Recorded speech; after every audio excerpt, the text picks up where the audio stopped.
Hi guys, this is Easy Cuber. I'm going to tell you guys about the Rubik's Cube history.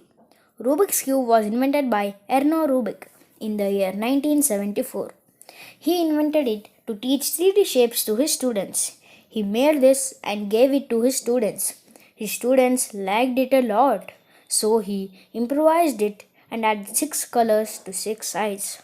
This made the cube more difficult to be solved. Then a toy company bought the rights of cube models.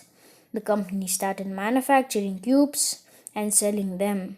In a small time, the cubes became the best-selling toys in 80s.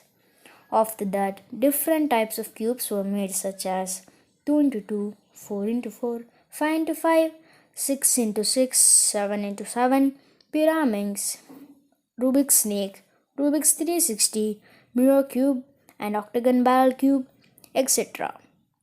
This was about the Rubik's Cube history. Please like, share, subscribe, and hit the bell icon, guys.